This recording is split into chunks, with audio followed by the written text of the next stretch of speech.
The world is reeling from a weekend that has sent shockwaves through capitals and living rooms alike, as people everywhere try to process the extraordinary events that have just unfolded. In just a matter of days, the Western Hemisphere's political map may have been redrawn, with consequences that could echo for years to come. Analysts are scrambling to understand the full implications, while ordinary citizens wonder what this means for the future of their region. On January 5, 2026, former President Donald Trump, having returned to the White House after a contentious election, stood before the press and declared, "We're in charge of Venezuela." His words were as direct as they were shocking, signaling a dramatic shift in U.S. foreign policy. This blunt statement came on the heels of a swift and highly coordinated U.S. military operation, which saw American forces entering Caracas and establishing a visible presence in the heart of Venezuela's capital. The world watched in disbelief as the United States confirmed its temporary control over the country, raising questions about the limits of American power. Trump's announcement followed the dramatic capture of Venezuelan President Nicolás Maduro, who was seen being escorted away by armed soldiers. This moment marked not just a turning point for Venezuela, but also a bold and aggressive new chapter in U.S. policy toward Latin America. In the same breath, Trump issued a stark warning: Cuba is ready to fall. The message was clear: no government in the region could consider itself safe from American intervention. Tensions soared as Cuban officials scrambled to respond, and the world braced for further escalation. Across the United States and beyond, reactions were deeply divided. Supporters of the administration hailed these actions as a bold move to restore democracy and end tyranny in the region. Meanwhile, critics condemned the intervention as a dangerous act of imperial overreach, warning that it violated international norms and threatened to destabilize the hemisphere. The capture of a sitting head of state by a foreign power is almost unheard of in modern times. For many, this event crossed a line from intervention to outright occupation, raising urgent questions about sovereignty, legitimacy, and the future of international law. The threat directed at Cuba has put the entire Caribbean region on edge. Military forces in Havana are on high alert, while leaders from neighboring countries have rushed into emergency meetings, seeking to coordinate their response. Ordinary Cubans, meanwhile, watch anxiously, uncertain what tomorrow will bring. Around the globe, journalists, diplomats, and citizens are glued to their screens, watching as events unfold in real time.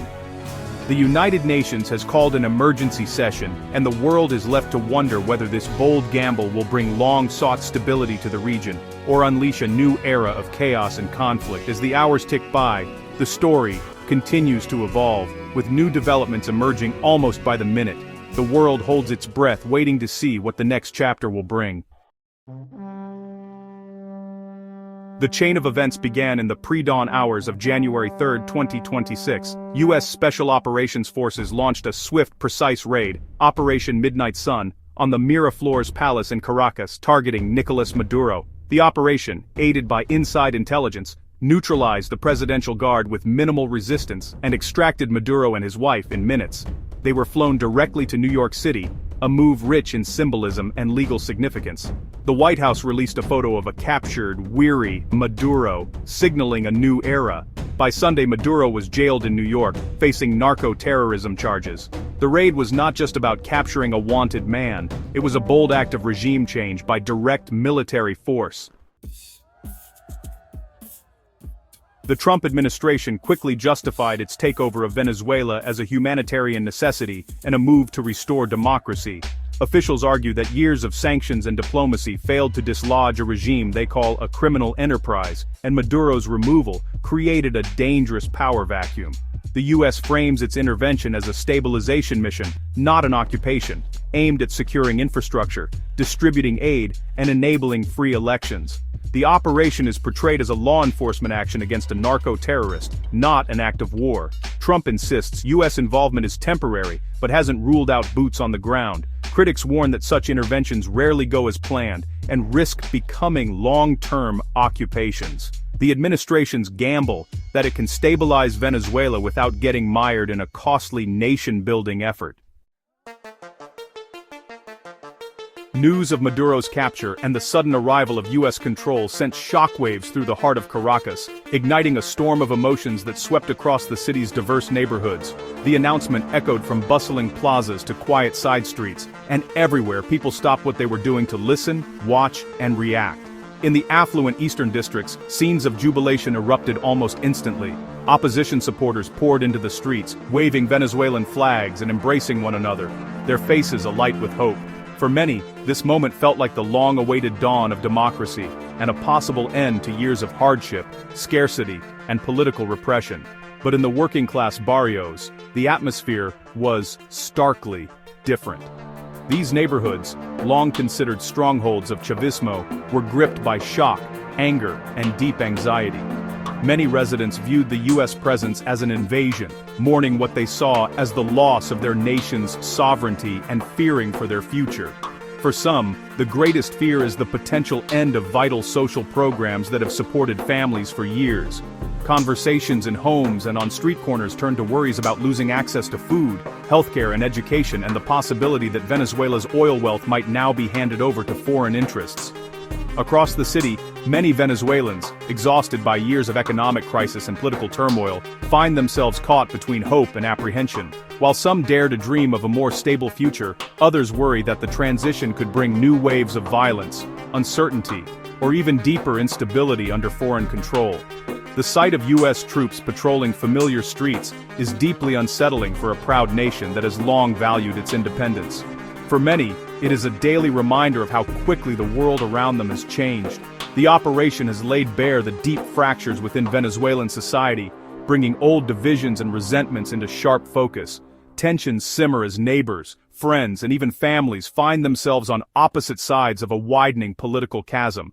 Now, U.S. officials face the daunting challenge of governing a country split between celebration and resistance, where every word and action is met with both hope and suspicion. Every decision, every policy, will be scrutinized through these competing lenses, as journalists and citizens alike debate the future in public squares and private homes. Tonight, as the Venezuelan flag flutters over a city filled with both anticipation and dread, the nation's future hangs in the balance, caught between the promise of renewal and the fear of what comes next. The U.S. operation in Venezuela has triggered global shockwaves, with reactions split along familiar geopolitical lines. The world is watching closely, as the implications of this bold move ripple far beyond Latin America, touching every corner of the globe. Governments, analysts, and citizens alike are scrambling to interpret what this means for the future of international relations. U.S. allies in Europe have offered cautious support, urging a swift transition to democracy while avoiding outright endorsement of military intervention. European leaders are treading carefully, balancing their commitment to democratic values with concerns about the precedent set by unilateral action. Behind closed doors, some express anxiety about the potential for escalating conflict and the strain this could place on transatlantic alliances. Russia and China, with major interests in Venezuela, condemned the move as aggression and a violation of international law, demanding Maduro's release. Both nations have warned that such actions undermine the principles of sovereignty and non-interference, and have called for urgent diplomatic talks to de-escalate the situation. They warn this sets a dangerous precedent for interventions elsewhere. International relations experts are debating whether this could embolden other powers to act unilaterally in their own spheres of influence, potentially destabilizing fragile regions. In Latin America, right-leaning governments like Brazil and Colombia are quietly supportive, but uneasy about U.S. military action in the region. While they see an opportunity for change in Venezuela, they worry about the long-term consequences of foreign intervention so close to home and the possibility of regional instability. Leftist leaders in Bolivia and Nicaragua denounced the operation as Yankee imperialism, calling for regional solidarity. Protests have erupted in several capitals, with demonstrators demanding respect for national sovereignty and warning against a return to Cold War-era power struggles in the Americas. The Organization of American States is paralyzed by division, unable to respond decisively. Member states are locked in heated debate, with some calling for mediation and others refusing to even recognize the legitimacy of the intervention. The United Nations expresses grave concern, but the Security Council is deadlocked by veto powers. Calls for a unified response have so far gone unanswered, as major powers block each other's proposals and the world body struggles to find common ground. The world is left in tense observation, forced to confront uncomfortable questions about sovereignty and intervention. Ordinary people everywhere are glued to their screens, anxious about what the next days and weeks might bring, and wondering how this crisis will reshape the global order. The US has acted alone, forcing a global reckoning with the future of the international order. Its decision has left even its closest partners questioning the rules that have governed global affairs for decades. Allies and adversaries alike are recalibrating their relationships with Washington. Behind the scenes, diplomatic channels are buzzing as governments weigh their options and consider how to protect their own interests in an increasingly unpredictable world. The geopolitical drama is only beginning. As the dust settles, the world braces for the next chapter in a rapidly shifting landscape, where the rules are being rewritten in real time. The legality of the US operation is fiercely debated by legal experts and human rights groups. Critics argue it violates the UN Charter's prohibition on the use of force against sovereign states. The Trump administration claims it was a law enforcement action against a criminal organization, not an act of war. This legal framing is highly contested, as international law rarely allows unilateral arrests of heads of state. The operation blurs the line between war and policing, creating a troubling legal gray area. For many, the precedent is alarming powerful nations acting with impunity, risking a more chaotic world. The events in Venezuela have triggered security alerts and travel chaos in the US and the Caribbean. Homeland Security raised alerts in major cities, fearing retaliation from Maduro loyalists or allied groups. Airports and federal buildings are under heightened security, with concerns about possible attacks. The operation has sparked debate over whether it has made America safer or more vulnerable. The FAA imposed a no-fly zone over much of the Caribbean, grounding flights and stranding thousands of travelers. The economic impact is severe for tourism-dependent islands, with hotel cancellations and stranded tourists. The chaos is a stark reminder that geopolitical actions have far-reaching, unpredictable consequences. The Venezuela operation has ignited fierce debate on Capitol Hill. Republicans largely support Trump, calling the mission decisive and necessary. Democrats are outraged, demanding briefings and questioning the constitutionality of the action. They warn of a dangerous precedent: military action without congressional approval. Fears grow that the US could be drawn into a costly, open-ended entanglement. The political battle over the operation's wisdom and legality is just beginning. The stakes for American democracy and foreign policy are high. As the dust settles, Venezuela's future, and that of the region, remains uncertain. The US must maintain order, deliver aid, and guide the country toward elections, all while avoiding the perception of occupation. Trump's warning to Cuba signals possible further intervention, putting Havana on edge. The move upends decades of international norms, forcing allies and adversaries to reassess their stance toward Washington. The world is watching to see if this gamble brings democracy or deeper chaos. The choices made now will shape the region and global order for years to come.